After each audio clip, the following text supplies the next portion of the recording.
नमस्कार विद्यार्थ्यांनो, आज आपण महाराष्ट्र स्टेट बोर्ड इयत्ता 10वी विषय गणित भाग 1 यामधील प्रकरण पहिले दोन चलातील रेषीय समीकरण या प्रकरणातील सराव संच 1.5 या सराव संचाचा अभ्यास करणार आहोत। विद्यार्थ्यांनो, मागच्या लेक्चरमध्ये सराव संच 1.5 मधील 3 प्रश्न झालेले होते। आता पुढच्या प्रश्नाचा अभ्यास करूया आपण। आता याच्यामधलाच बघा प्रश्न चौथा काय दिलाय बघा, एका अपूर्णांकाचा छेद हा अंशाच्या दुपटीपेक्षा 4 ने मोठा आहे।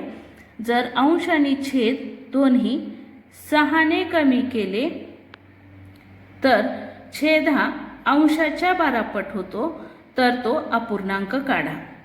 आता इथं मी अगोदरच लिहिलेलं आहे, समजा अपूर्णांकाचा अंश x मानू। आपण काय केले, सर्वात अगोदर प्रश्न बघून घेऊ, परत एकदा वाचू। एका अपूर्णांकाचा छेद हा अंशाच्या दुपटीपेक्षा 4 ने मोठा आहे। इथं एक अट दिलेली आहे। दुसरी अट काय आहे बघा, जर अंश आणि छेद 6 ने कमी केले तर छेद हा अंशाच्या 12 पट होतो, तर तो अपूर्णांक काढा। मग काय करू आता, समजा अपूर्णांकाचा अंश x मानू, तसेच अपूर्णांकाचा छेद y मानू।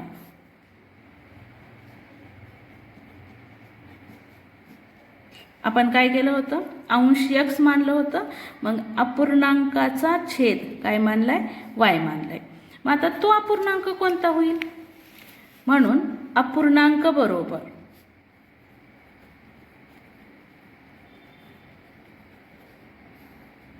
अपूर्णांक कसं लिहित होता आपण, वर अंश आणि छेद कुठं असतो, भागिले छेद, म्हणजे तो अपूर्णांक काय भेटेल आपल्याला, x भागिले y, किंवाच काय म्हणता येईल आपल्याला याला, x छेद y म्हणता येईल। आता अटी बघूया आपण। पहिली अट, एका अपूर्णांकाचा छेद हा, छेद कोण आहे, y आहे, हा अंशाच्या दुपटीपेक्षा 4 ने मोठा आहे। आता इथं काय करू, एका अपूर्णांकाचा छेद हा म्हणलेला आहे, मग छेद आणि अंश लिहून घेऊ। मग आता एका अपूर्णांकाचा छेद हा अंशाच्या, कुणाच्या, अंशाच्या, अंश म्हणजे कोण आहे, x, अंशाच्या दुपटीपेक्षा, दुप्पट म्हणजे काय करावं लागेल आपल्याला, 2 गुणिले करावं लागेल।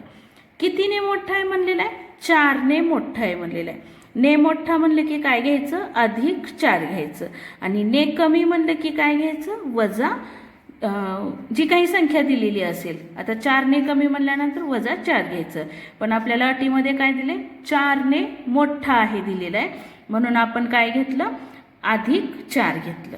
मग आता याला समीकरणाच्या स्वरूपात लिहू। समीकरण स्वरूप कसं होईल, 2x ला डावीकडे आणा, अधिक 2x काय होईल, मग वजा 2x अधिक y बरोबर 4, समीकरण 1। त्यानंतर बघा पुढची अट, जर अंश आणि छेद दोन्ही 6 ने कमी केले। आता अंश आणि छेद याच्यामधून काय करायचे, 6 कमी करायचे।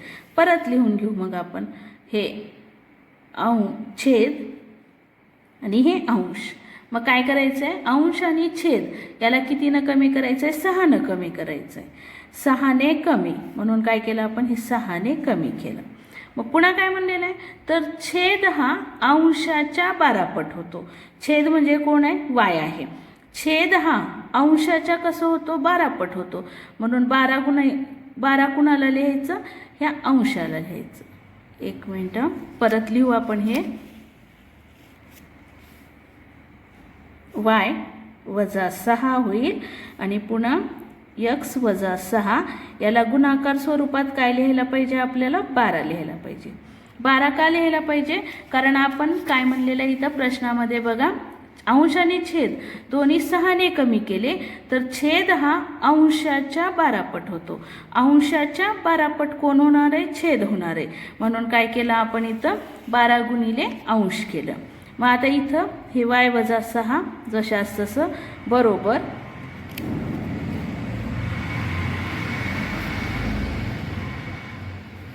12 गुणिले x 12x आणि 12 गुणिले 6 किती झाले 72 झाले.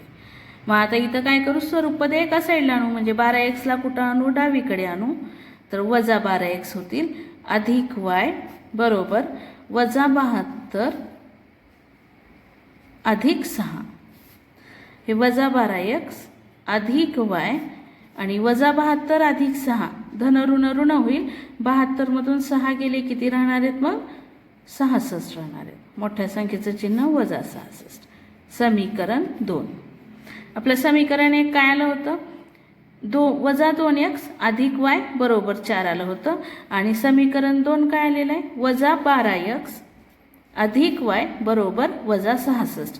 मग आता समीकरण 1 आणि 2ला बघितल्यानंतर yचा सहगुणक कसा दिसायला आहे, समान दिसायला आहे. yचा सहगुणक समान पण आहे आणि yच्या पाठीमागचे चिन्ह कशी धन धन आहेत, सारखेच आहेत. म्हणून काय करू आपण, समीकरण 1 व 2ची वजाबाकी करू.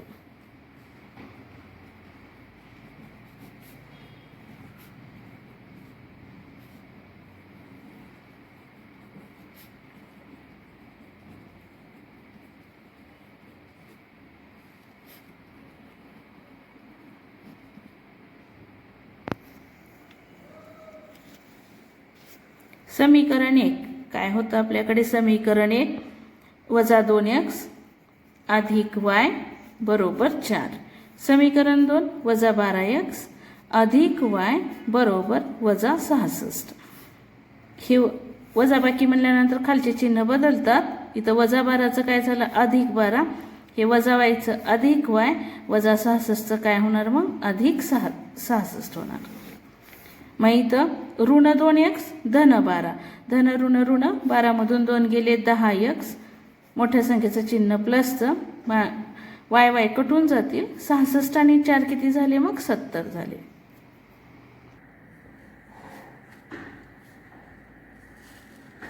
म्हणजे काय आलं 10x बरोबर 70. आता 10 आणि x मध्ये गुणाकार चिन्ह म्हणजे x बरोबर काय होईल मग 70 भागिले 10 होतील. म्हणजे x बरोबर किंमत किती आली 7 आली.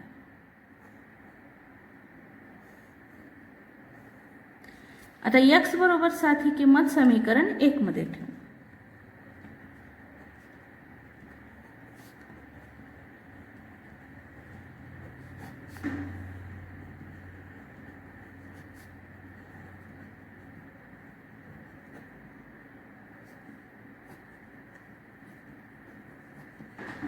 समीकरण 1 काय होतं मग आपला समीकरण 1 वजा 2x अधिक y बरोबर 4 वजा 2 गुणिले xच्या जागेवर काय येईल 7 अधिक yला y बरोबर 4. 7 दुनी किती झाले वजा 14 अधिक y बरोबर 4. मग आता इथं वजा 4 बरोबर चिन्हाच्या काय करू आपण उजवीकडे नेऊ. म्हणजे y बरोबर 4 अधिक 14. y बरोबर 14 आणि 4 किती झाले मग 18. आता x बरोबर किंमत किती मिळाली आपल्याला 7. y बरोबर किंमत किती मिळाली 18. आपल्याला काय काढायचं आहे प्रश्नामध्ये काय म्हणलं होतं तर तो अपूर्णांक काढा. म्हणजे अपूर्णांक बरोबर काय होईल मग तर तो अपूर्णांक बरोबर x भागिले y. x भागिले y म्हणजेच किती होईल 7 भागिले 18. तर तो अपूर्णांक कोणता असेल मग 7 भागिले 18 असेल.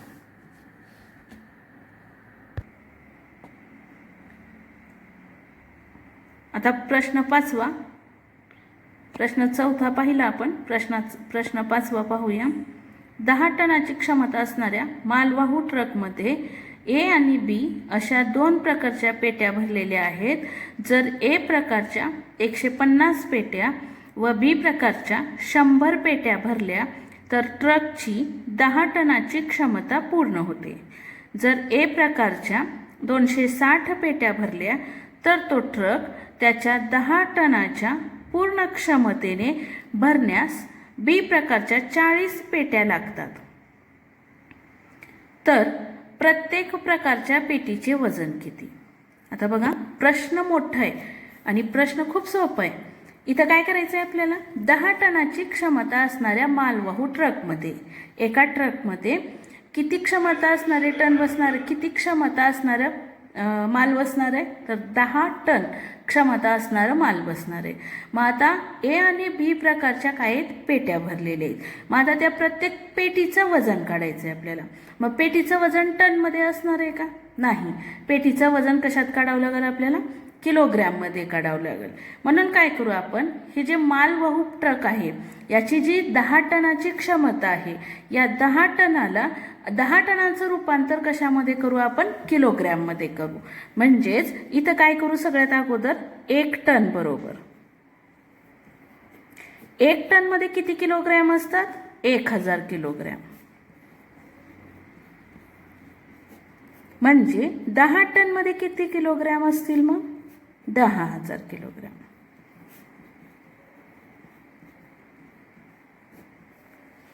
मग आता आपण ट्रकच्या क्षमतेचं रूपांतर टनमध्ये होतं, त्याचं रूपांतर कशात केलं आपण, किलोग्रॅममध्ये केलं.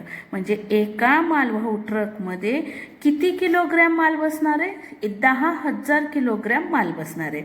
मग आता पुढे ट्रकमध्ये ए आणि बी अशा 2 प्रकारच्या पेट्या भरलेल्या आहेत. ए आणि बी अशा 2 प्रकारच्या पेट्या भरल्या आहेत. मग काय करू, एला एक्स मानू, म्हणजे ए पेटीचं वजन एक्स किलोग्रॅम मानू, आणि बी पेटीचं वजन काय मानू, मग वाय किलोग्रॅम मानू. लिहून घेऊ मग आपण. समजा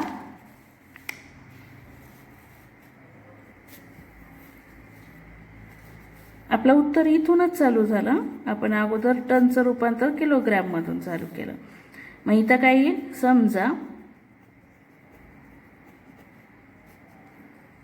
एका पेटीचे ए प्रकारच्या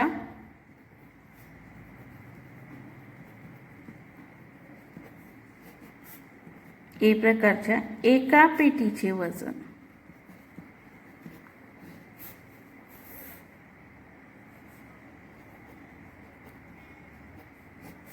एक्स किलोग्रॅम मानू. तसेच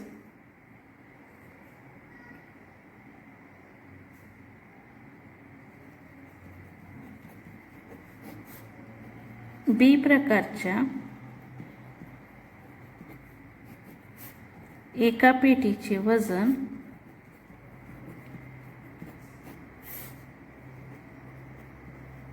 वाय किलोग्रॅम मानू.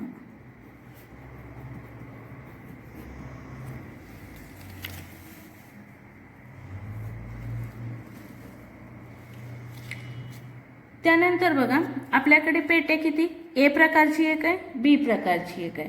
मग आता पेट्याचं वजन, पेट्या किती आहेत, 150 पेट्या आहेत. एका पेटीचं वजन एक्स असेल तर मग 150 पेट्याचं वजन किती होणार, 150 गुणिले एक्स होणार. म्हणून लिहून घेऊ खाली, ए प्रकारच्या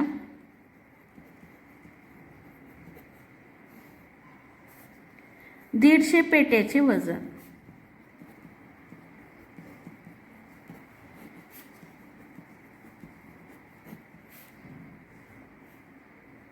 बरोबर 150 गुणिले एक्स होईल. तसेच बी प्रकारच्या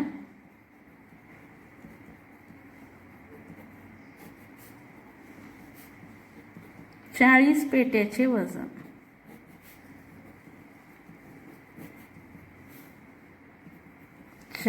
एक्स दिलेल्या अटीनुसार.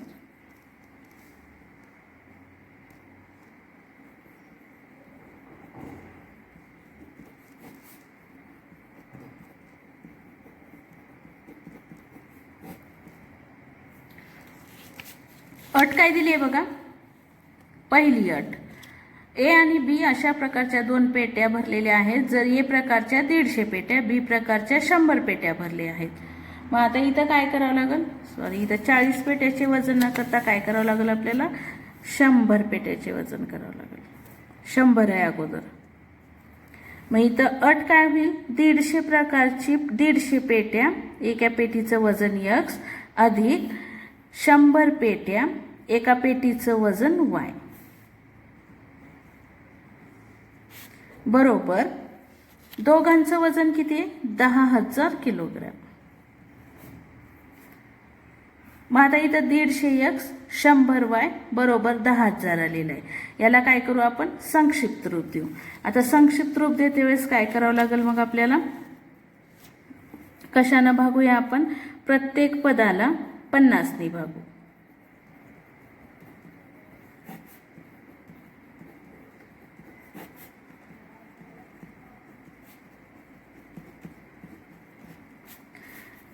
इथं डायरेक्ट उत्तर जरी लिहू शकता तुम्ही, नाहीतरी मग ही स्टेप करायचं. 150x भागिले 50 अधिक 100y भागिले 50 बरोबर 10,000 भागिले 50. हे इथं कटतील, किती येईल, 3चा भाग बसेल, इथं 2चा भाग बसेल, इथं 5 दुनी 10 आणि पुढे किती 2 शून्य.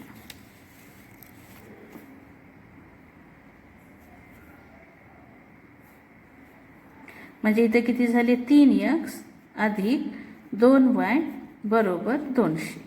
याला देऊ समीकरण 1. परत एकदा प्रश्न बघा. 10 टनाची क्षमता असणाऱ्या मालवाहू ट्रकमध्ये ए आणि बी अशा प्रकारच्या पेट्या भरलेल्या आहेत. जर ए प्रकारच्या 150 पेट्या व बी प्रकारच्या 100 पेट्या भरल्या तर 10 टनाची क्षमता पूर्ण होते. मग आपण काय केलं, टनाचं रूपांतर किलोग्रॅममध्ये केलं. सर्वप्रथम 1 टन बरोबर 1000 किलोग्रॅम केलं, नंतर 10 टन बरोबर किती केले, 10,000 किलोग्रॅम केले. मग समजा ए प्रकारच्या एका पेटीचे वजन किती मानलं आपण, x किलोग्रॅम मानलं, आणि बी प्रकारच्या एका पेटीचे वजन y किलोग्रॅम मानलं. मग पहिल्या अटीमध्ये काय दिले, 150 पेट्या आणि 100 प्रकार, बी प्रकारच्या किती पेट्या, 100 आहेत म्हणलेलं आहे. मग ए प्रकारच्या 150 पेट्याचं वजन 150x केलं आणि बी प्रकारच्या 100 पेट्याचं वजन 100y केलं. मग अट काय दिली आहे, पहिली अट काय, मग 150x अधिक 100y बरोबर 10,000 केलं. म्हणजे प्रत्येक पदाला कितीनं भागलं, 50 ने भागलं. आता मी इथं 50 न भागलंय. तुम्हाला जर वाटलं नाही आम्हाला 10 ने भागायचंय तर तुम्ही 10 न सुद्धा भागू शकता. मी काय केलं, अतिसंक्षिप्त रूप दिलं, कारण आपल्याला पुन्हा बेरीज वजाबाकी करायची असते सहगुणक समान करून. मग तेव्हा काय होणार आहे, जर मोठी किंमत आली की मोठं उत्तर येईल. त्यासाठी शॉर्टकटमध्ये मी डायरेक्ट कितीनं भागलं, 50 ने भागलं. मग 50 ने भागल्यानंतर समीकरण काय आलं, 3x अधिक 2y बरोबर 200. हे झालं समीकरण 1. आता समीकरण 2 म्हणजे दुसरी अट. दुसरी अट काय दिली, ए प्रकारच्या 260 पेट्या भरल्या. म्हणजे आता पेट्याची संख्या कशी झाली, वाढलेली आहे. तर तो ट्रक त्याच्या 10 टनाच्या पूर्ण क्षमतेने भरण्यास बी प्रकारच्या किती पेट्या लागतील म्हणाले, 40 पेट्या लागतील म्हणाले. मग आपण काय करू, इथं ए प्रकारच्या 260 आहेत, परत लिहून घेऊ. मग ए प्रकारच्या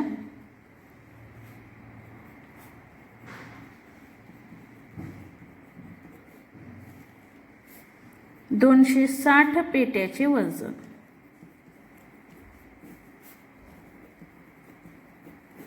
बरोबर 260x. तसेच बी प्रकारच्या 40 पेट्याचे वजन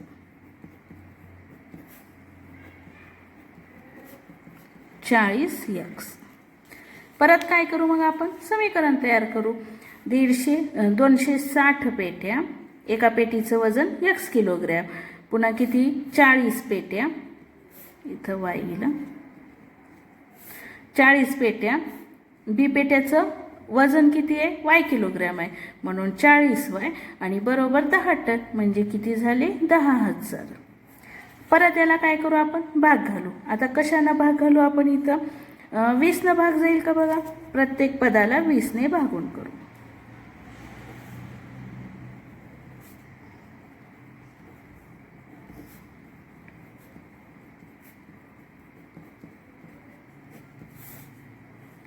इथं 20 न भाग घाला म्हणजे किती होतील, 20 × 21, 20 × 3 = 60, 13x. 260 ला आपण 20 न भागलं तर किती आलं, 13x अधिक 40y ला 20 न भागलं 2y बरोबर 20 न 10,000 ला भागलं, 20 न 10,000 ला भागल्यानंतर किती येतील, मग 500. समीकरण 2. हे तुम्ही परत करून बघा भागाकार. आणि समीकरण 13x अधिक 2y बरोबर 500 कसं आलं हे तुम्हाला समजेल. मग आता समीकरण 1 काय होतं आपलं, 3x अधिक 2y बरोबर 200. इथंच लिहू आपण 3x अधिक 2y बरोबर 200. समीकरण 1. आता समीकरण 1 आणि 2 जर बघितलं तर याच्यामध्ये बघा 2y 2y, वायचा सहगुणक कसा झालेला आहे, समान झालेला आहे. पाठीमागचे चिन्ह काय आहेत, धन धन आहेत. म्हणून काय करू आपण, समीकरण 1 व 2 ची वजाबाकी करू.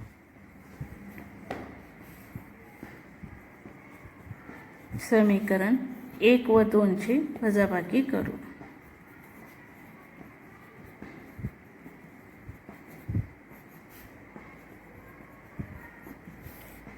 समीकरण 1 काय होतं, 3x अधिक 2y बरोबर 200.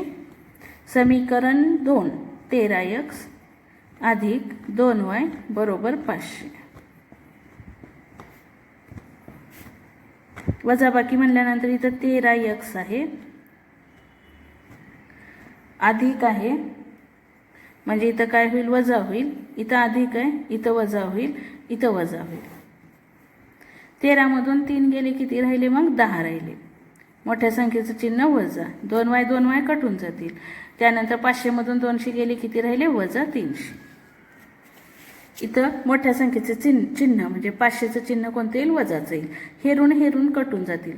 10x, 10 आणि x मध्ये गुणाकार चिन्ह आहे म्हणजे x बरोबर काय होईल मग 300 भागिले 10, म्हणजेच x बरोबर किंमत किती येईल, 30 येईल.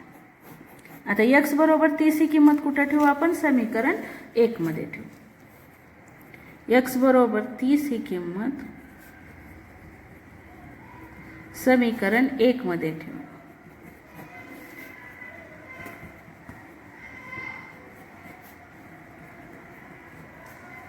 समीकरण 1 काय दिलं होतं आपल्याला, 3x अधिक 2y बरोबर 200. 3 गुणिले x ची किंमत 30 अधिक 2y बरोबर 200. 3 आणि 30चा गुणाकार 90 अधिक 2y बरोबर 200. इथं 2y बरोबर 200 वजा 90. 2y बरोबर 200 मधून 90 वजा करा म्हणजे किती राहणार, 110. तर y बरोबर 110 भागिले 2 करा म्हणजे y बरोबर किंमत किती येईल, 55 किलोग्रॅम. म्हणजे A या पेटीचं वजन किती येईल, 30 किलोग्रॅम. A प्रकारच्या पेटीचे वजन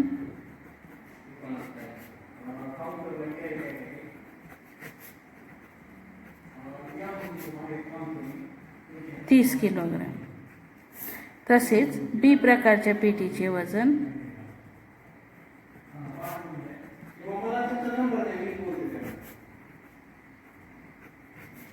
55 किलोग्रॅम.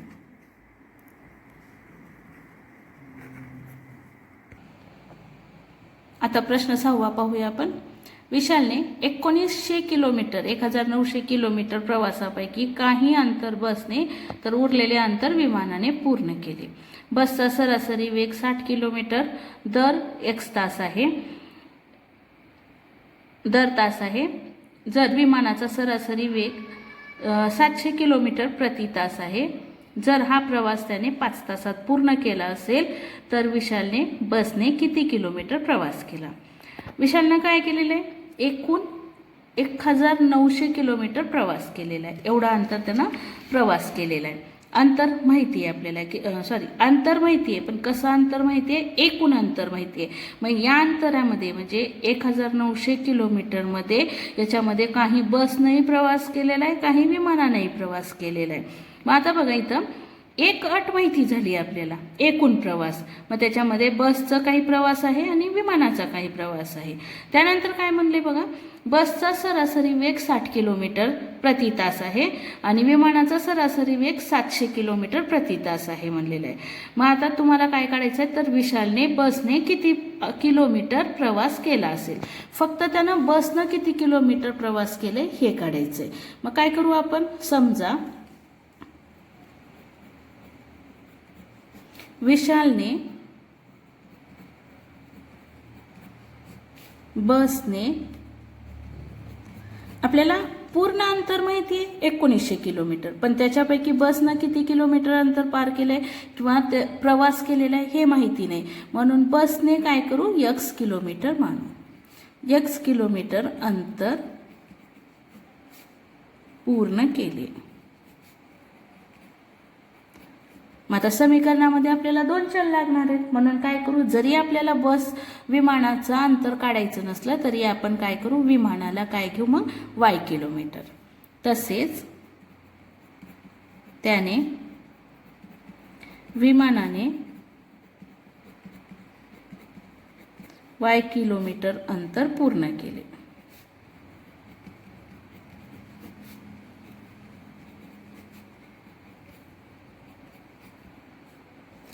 दिलेल्या अटीनुसार.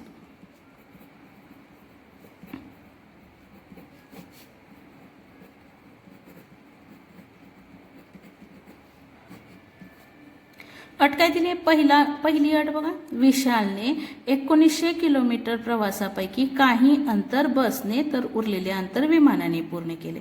पूर्ण अंतर किती केलेलं आहे, 1900. म्हणून काय करू, बसचं अंतर x मानलेलं आहे, विमानाचं अंतर y मानलेलं आहे आणि बरोबर किती घेतलं आपण, 1900 घेतलं. हे विधान 1. त्यानंतर विधान 2 बघा, बसचा सरासरी वेग. आता इथं वेग दिलेला आहे, बसचा पण दिलेला आहे, विमानाचा पण दिलेला आहे. म्हणून काय करू आपण, वेग दिलेला आहे आणि दोन्हीचा वेळ दिलेला आहे, अंतर आपल्याला माहिती आहे. म्हणून काय करू आपण, याला सूत्रामध्ये ठेवू. वेळ बरोबर, वेळच्या सूत्रात ठेवू, वेळ बरोबर अंतर भागिले वेग.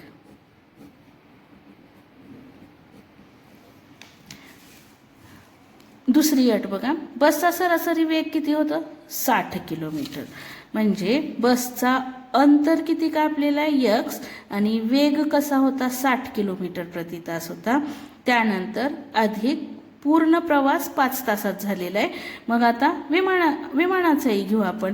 मग आता विमानानं अंतर किती किलोमीटर कापलेलं आहे, y किलोमीटर कापलेलं आहे. y भागिले विमानाचा वेग कसा आहे, 700 किलोमीटर प्रति तास आहे. आणि दोन्ही मिळून पूर्ण प्रवास किती तासात केलेला आहे, त्यानं 5 तासात केलेला आहे.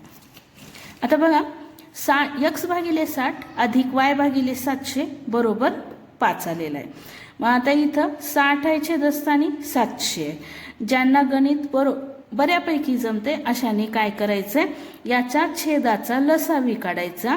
छेदाचा लसावी काढून लसावी काढल्यानंतर त्या संख्येनं प्रत्येक पदाला गुणायचं. म्हणजे हे 60 आणि हे 700 काय होतील, कटून जातील.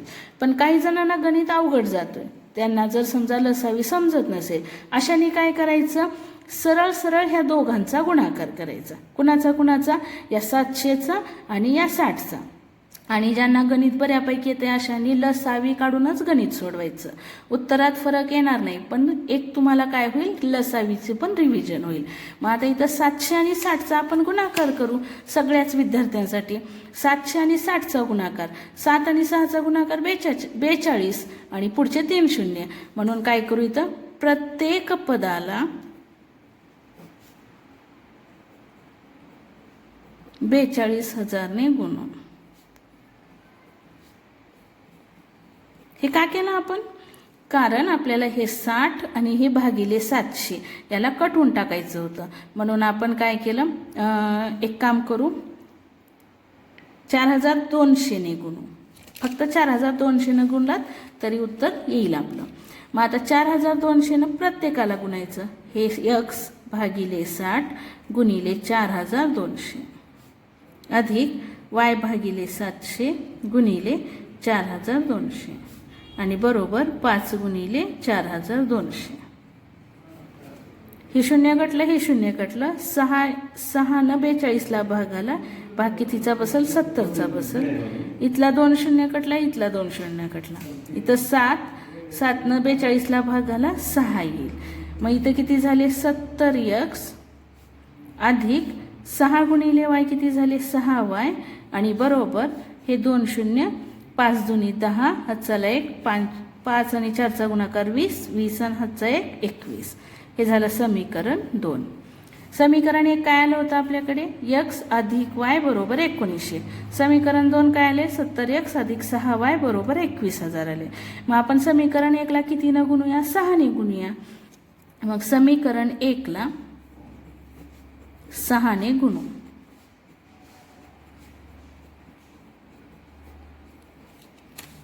समीकरण 1ला 6 ने गुणा. 6 गुणिले x अधिक y बरोबर 1900. 6x अधिक 6y बरोबर 19 आणि 6चा गुणाकार. समीकरण 3 येईल. आता समीकरण 2 व 3 ची वजाबाकी करू.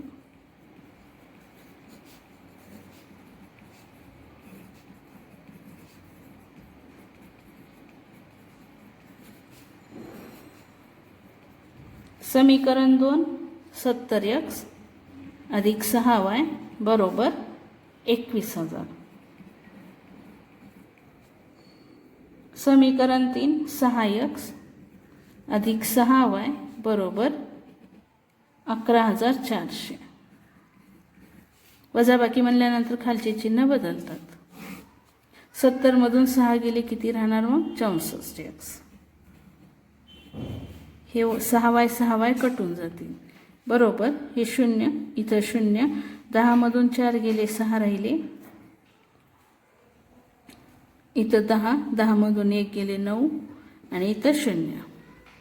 मग x बरोबर 9,600 भागिले 64. आता 64चा पाडा तयार करण्यापेक्षा आपण काय करू? 8 ने भाग घालू. 8 ने 64ला भाग घाला. भाग कितीचा बसेल? 8चा. 8 ने 96ला भाग घाला. 8 1 8, 8 2 16 आणि पुढचे 2 शून्य. म्हणजे x बरोबर काय आलं? 1200 भागिले 8. आता 1200 भागिले 8 म्हणजे काय करायचं? 8 1 8, 8 1 8, 4 उरले, 5चा भाग बसला, 8 0 0. x बरोबर 150 किलोमीटर. मग आता आपल्याला फक्त xचीच किंमत काढायची होती, कारण प्रश्नात काय विचारलेलं आहे? तर विशालने बसने किती अंतर पार केलं आहे म्हणलेलं आहे. म्हणजे किती अंतर पार केलेलं आहे किंवा पूर्ण केलेलं आहे? 150 किलोमीटर अंतर पूर्ण केलेलं आहे. मग याचं उत्तर लिहू आपण. तर विशालने बसने 150 किलोमीटर अंतर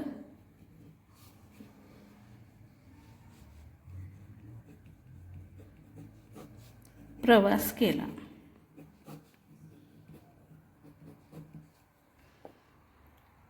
या सराव संच 1.5 मध्ये 6च प्रश्न होते, शाब्दिक प्रश्न, जे की आपण 6ही प्रश्नाचा अभ्यास केलेला आहे. फक्त 5वा आणि 6वा थोडासा अवघड आहे. हे प्रश्न समजले किंवा नाही हे मला कमेंटमध्ये कळवा. आणि यासारखेच 5 प्रश्न तरी तयार करून माझ्या कमेंट बॉक्सवर किंवा व्हॉट्सअपच्या ग्रुपवर पाठवा. ते प्रश्न एकच अट आहे, ते प्रश्न कोणत्याही पुस्तकातले नसून तुम्ही स्वतः तयार करा.